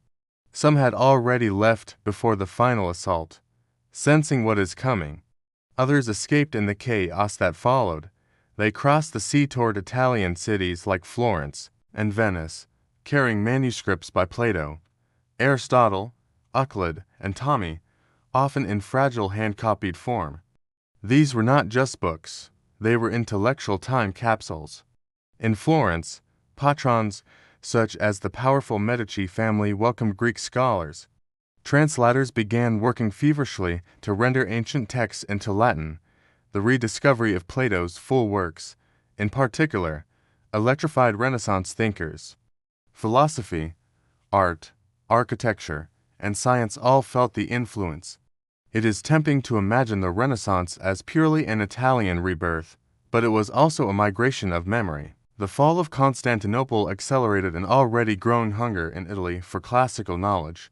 Greek teachers instructed Western students in language and philosophy. Libraries expanded, humanism deepened.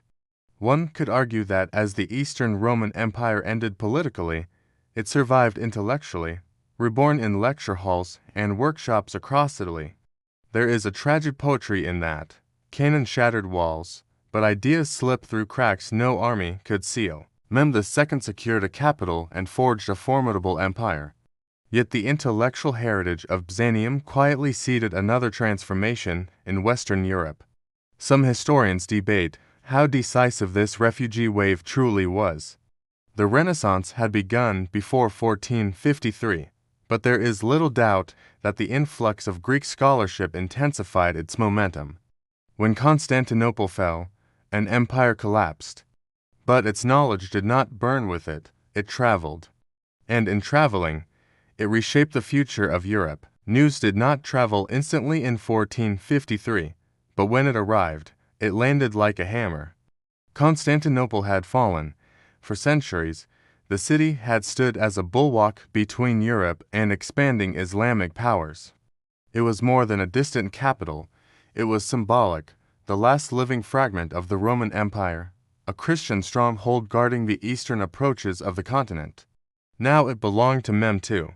Courts across Europe reacted with alarm. In Rome, the papacy called for renewed crusades.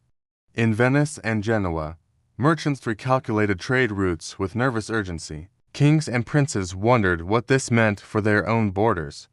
Was the Ottoman army unstoppable? Fear amplified reality.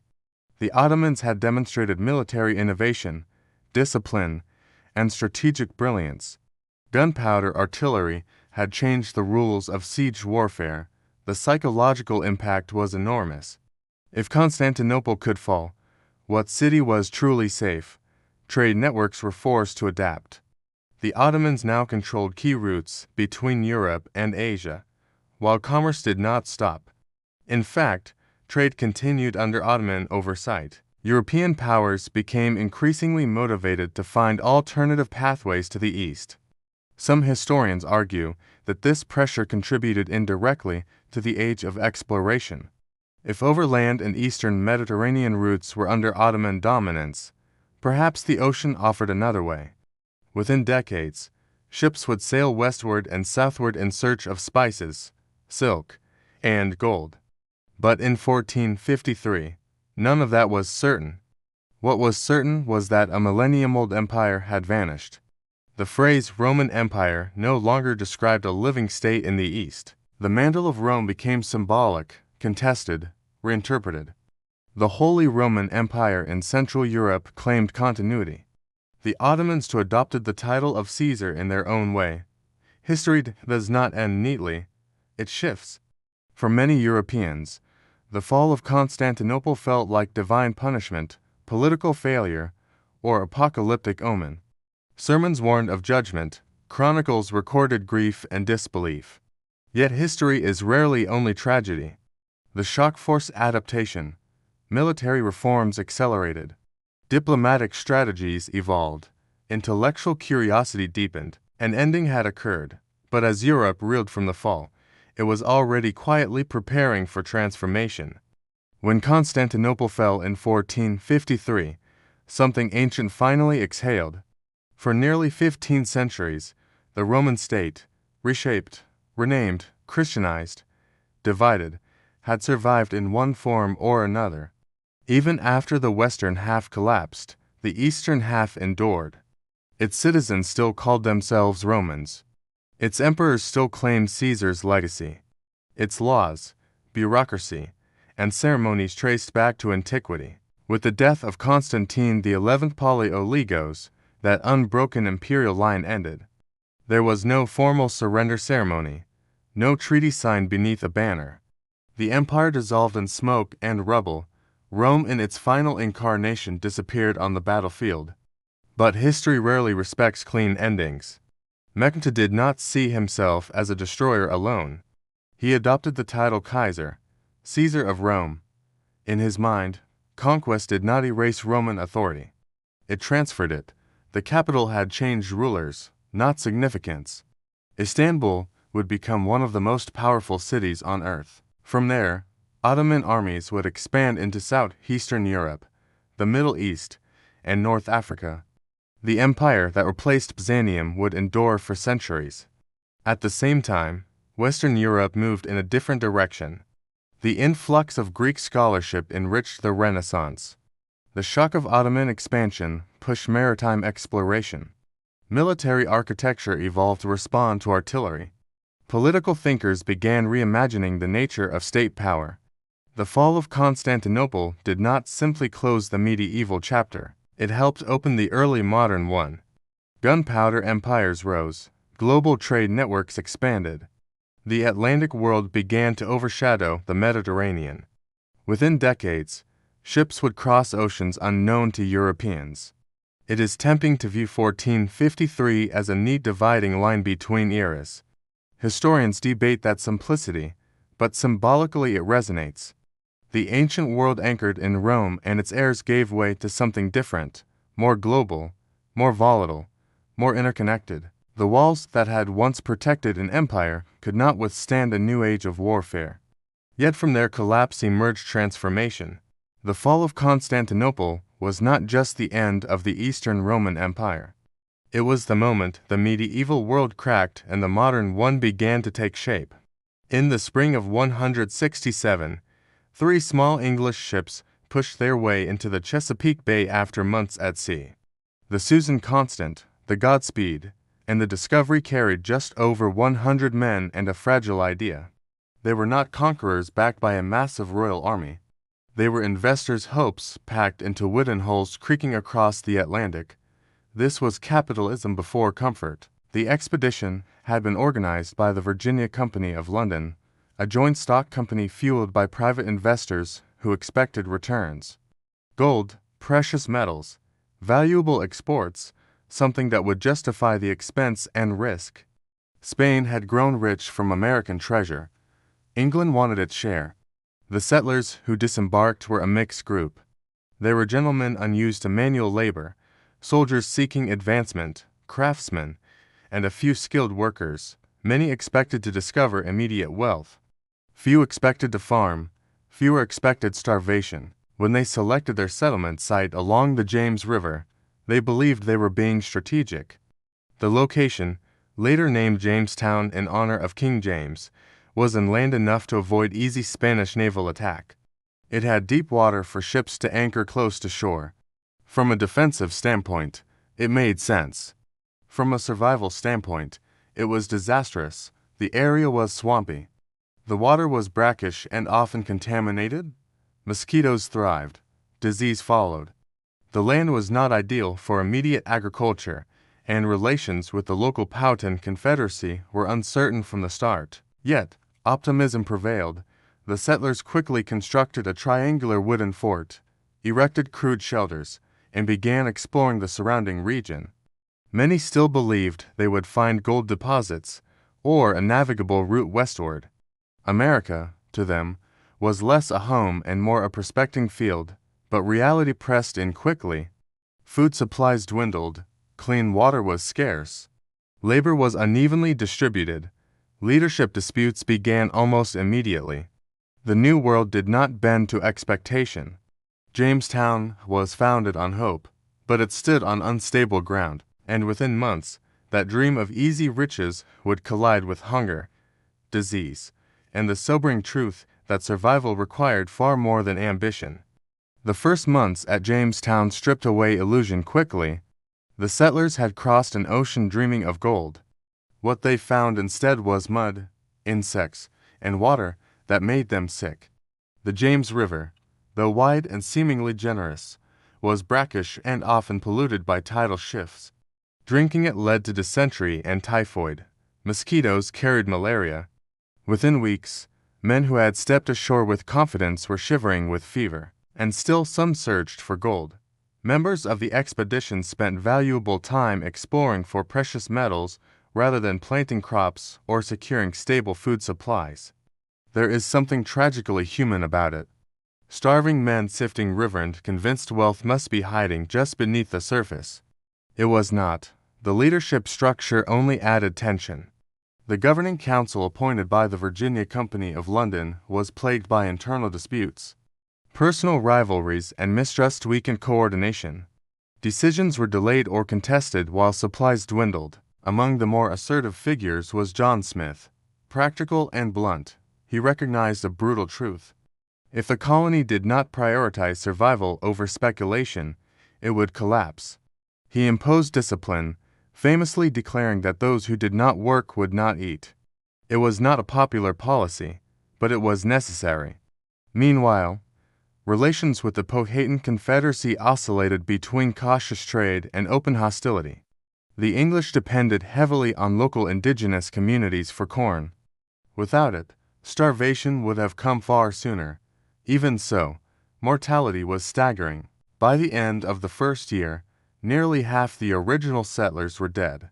Disease, malnutrition, and internal chaos had carved the colony down to a fraction of its hopeful beginnings. And still, no gold. Jamestown's early months were a collision between expectation and environment. Investors imagined treasure fleets. Settlers imagined quick fortunes. Instead, they faced an unfamiliar climate, limited supplies, and the unforgiving mathematics of hunger. The dream had not yet died, but it was thinner now, more fragile. Jamestown was no longer about riches, it was about survival. Long before English ships appeared on the horizon, the land around Jamestown was not empty wilderness. It was home. The region was part of a powerful political alliance known as the Powhatan Confederacy led by Powhatan. This was not a loose gathering of isolated villages. It was a structured network of Algonquin-speaking communities connected through tribute, trade, and shared leadership. Fields of corn, beans, and squash stretched across cleared land.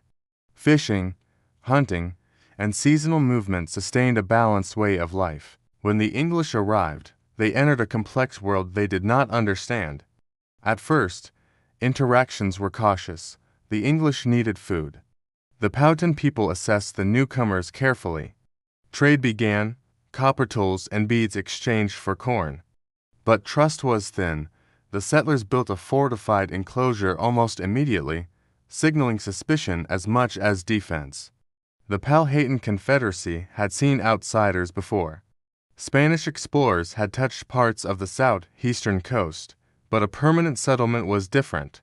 These men were not passing through, they were building. Among the most famous moments of early contact involves John Smith and Powhatan's daughter, Pocahontas. According to Smith's later account, he was captured and brought before Powhatan, where Pocahontas intervened to spare his life. Historians debate the details.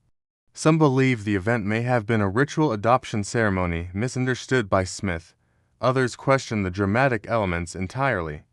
What remains clear is that Pocahontas later served as an intermediary, helping facilitate communication and trade between the two groups. But beneath moments of diplomacy lay tension. The English expanded their fortifications and demanded food. During drought years, the Powhatan communities faced pressure on their resources. Raids and retaliations followed. What began as cautious coexistence gradually hardened into suspicion and violence. To the English, the land represented opportunity and divine mandate. To the Powhatan, it was ancestral territory. Jamestown's survival depended on indigenous knowledge and resources. Yet, the English rarely acknowledged that dependence as permanent. Instead, they viewed it as temporary assistance in a project of expansion. The clash was not immediate annihilation. It was a slow, grinding conflict of worldview, power, and survival. One that would shape colonial America long after Jamestown's fragile beginnings. If the early months at Jamestown were difficult, the winter of 169 to 1610 was catastrophic. This period would later be remembered simply as the starving time. By then, the colony had already endured disease, unstable leadership, and uneasy relations with the Powhatan Confederacy. When new settlers arrived in 169, they increased the population dramatically, but without bringing sufficient supplies or agricultural planning to match. Then, drought struck. Relations with the Powhatan deteriorated sharply, trade collapsed. Indigenous communities facing their own shortages refused to continue feeding the English. In some cases, they actively besieged the fort, cutting off access to hunting and foraging grounds. Jamestown became a trap. Food stores ran out quickly, horses were slaughtered. Dogs disappeared, rats were eaten. Leather was boiled down for nourishment. Contemporary accounts describe settlers digging up roots, consuming vermin, and growing skeletal from hunger. Whether widespread or isolated, the possibility underscores how severe conditions became. Leadership faltered. Disease spread through weakened bodies. Fear replaced ambition. Of the roughly 500 colonists present before winter, only about 60 survived by spring. 60, the fort that had once symbolized English expansion, became a place of death and despair. When ships finally arrived from England in 1610, the survivors were prepared to abandon the settlement entirely. They boarded the vessels and began sailing downriver, ready to leave Jamestown behind as a failed experiment. But fate intervened. As they departed, they encountered a new fleet led by Lord Dewar, bringing fresh supplies and reinforcements. He ordered the colonists to return. Jamestown, on the brink of extinction, was forced back into existence. The starving time marked a brutal turning point. Illusions of easy wealth had vanished. Survival now required discipline, agriculture, and stronger military posture. Jamestown did not thrive because it was easy. It endured because it refused barely to disappear. Jamestown survived the starving time, but survival alone was not enough. The Virginia Company of London had not invested in the colony for symbolic endurance. It wanted profit. Without a valuable export, Jamestown would remain a drain rather than a return. The breakthrough came not from gold mines or a passage to Asia, but from a plant. John Rolfe introduced a strain of tobacco cultivated from Caribbean seeds. The native tobacco grown in Virginia was considered harsh by European standards. Rolfe's imported variety, however, was smoother and more appealing to English consumers. It sold. Demand for tobacco in England surged. What had once been dismissed by some as a foul habit became fashionable across London. Ships that once carried settlers and supplies began returning to England filled with tightly packed barrels of cured leaf. Jamestown finally had its economic engine. But tobacco changed everything. It required land, large amounts of it. Fields had to be cleared and cultivated continuously. Expansion pushed English settlements outward, deeper into territories claimed and used by Powhatan communities. What had been fragile coexistence increasingly became violent competition. Labor became another problem. Tobacco farming was demanding. The surviving colonists could not sustain large-scale production alone. Initially, the colony relied on indentured servants, men and women who agreed to work for several years in exchange for passage to America. But over time, the labor system hardened. In 1619, the first recorded Africans arrived in Virginia. Though their exact legal status at the time is debated, this moment marked the beginning of what would become a racialized system of chat slavery in English North America. Jamestown was no longer a desperate outpost clinging to survival. It was becoming the foundation of a plantation economy. Tobacco saved the colony financially. It also locked Virginia into patterns of land expansion, labor exploitation, and social inequality that would define colonial America for generations. The dream of gold had failed, but green leaves dried, rolled, and shipped across the Atlantic succeeded. Jamestown had found its profit, and with profit came permanence. As tobacco profits stabilized Jamestown, another transformation began, political rather than agricultural. The Virginia Company of London realized something important. Survival in Virginia required more than supplies and soldiers. It required settlers who believed they had a stake in the colony's future. In 1619, the company authorized the creation of a representative assembly known as the House of Burgesses. It was a modest gathering by modern standards.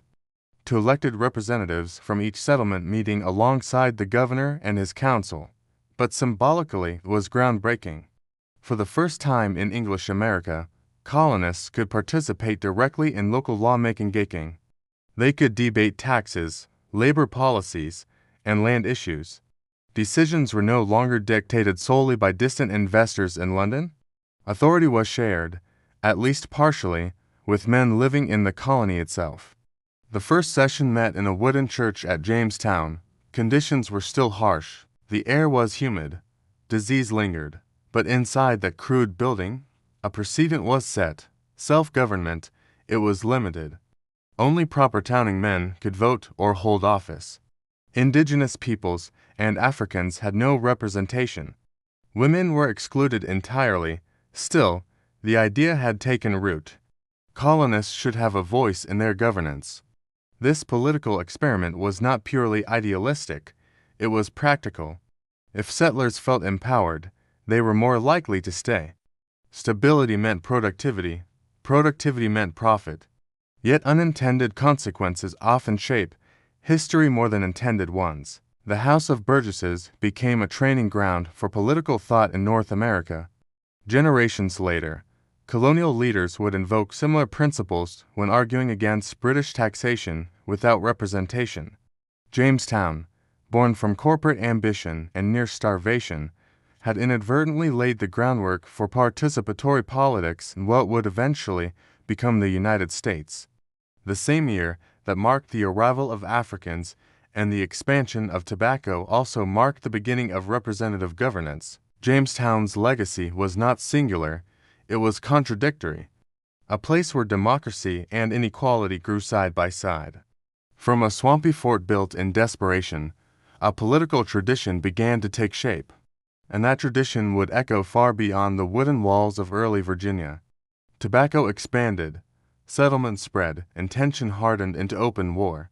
As English colonists pushed beyond the narrow confines of Jamestown, they cleared more land for fields and plantations. Fences went up, rivers reclaimed, hunting grounds shrank. What had once been cautious coexistence with the Powhatan Confederacy became unsustainable after the death of Powhatan. Leadership passed to his brother, Opechancanough. Unlike earlier attempts at uneasy accommodation, Opechancanough recognized the accelerating threat. The English were not temporary traders, they were settlers, and settlers by definition stayed.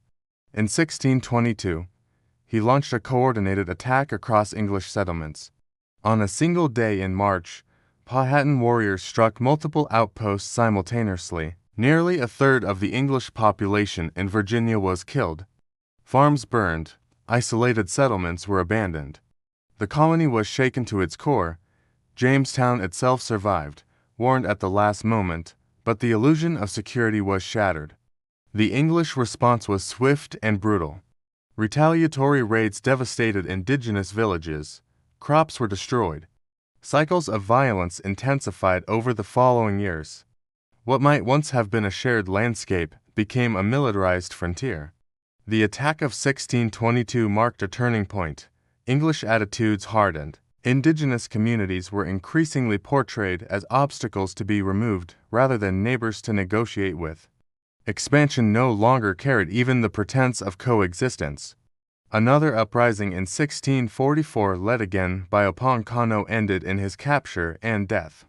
After that, organized resistance weakened significantly. The balance of power had shifted irreversibly. Jamestown had survived famine and disease. Now it survived war, but at a profound moral and human cost. The colony that had once depended on indigenous food and knowledge now advanced through displacement and force. Fields of tobacco replaced forests. English law replaced tribal sovereignty. The founding of Jamestown was never a peaceful beginning.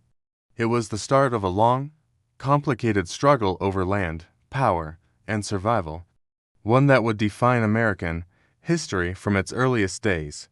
The frontier was no longer uncertain, it was contested and increasingly claimed. For years, Jamestown had survived by improvisation, private investors, fragile leadership, tobacco profits, and constant tension on the frontier. But survival did not mean stability. The Virginia Company of London had poured money into Virginia with the expectation of consistent returns.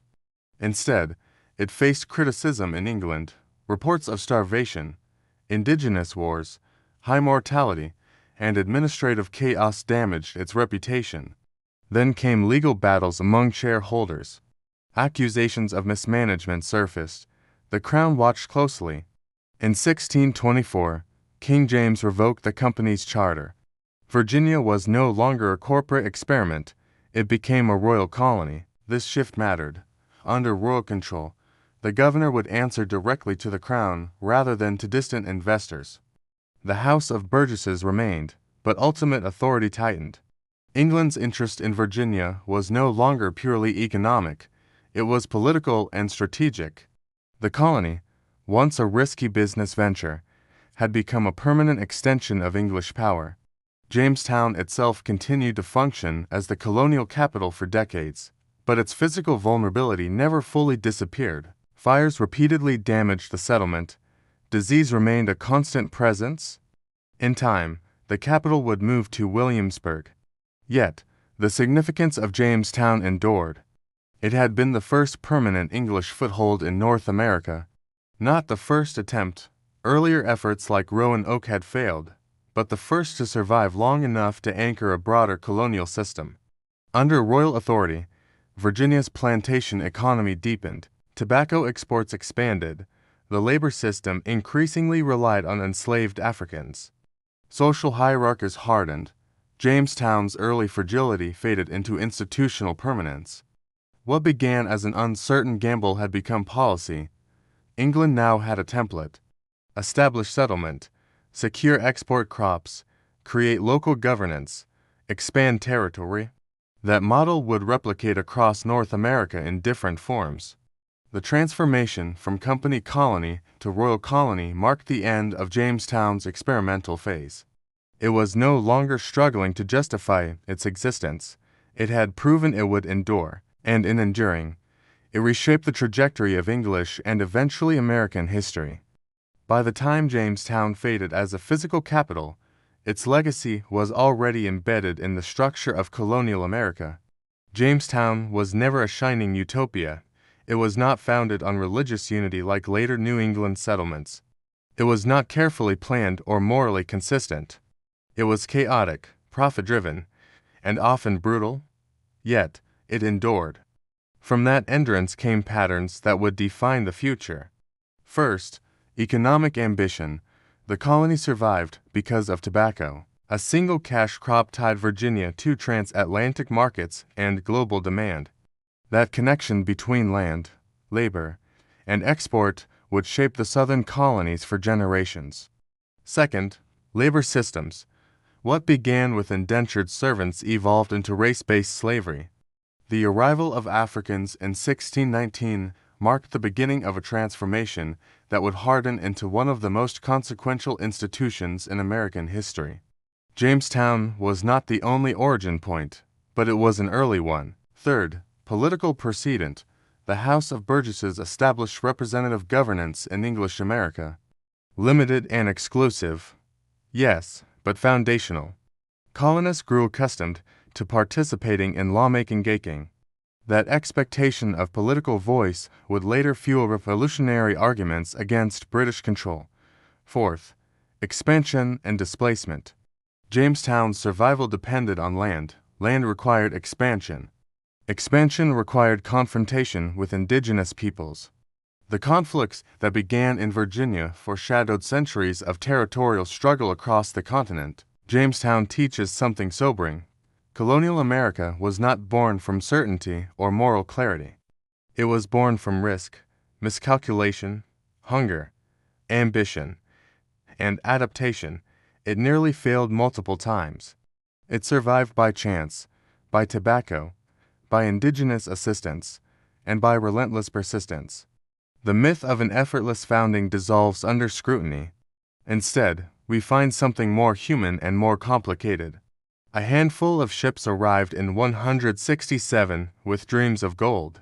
They found mud, disease, and conflict. They nearly vanished, but they stayed, and from that fragile beginning grew a colonial system that would expand, transform, and eventually give rise to a new nation.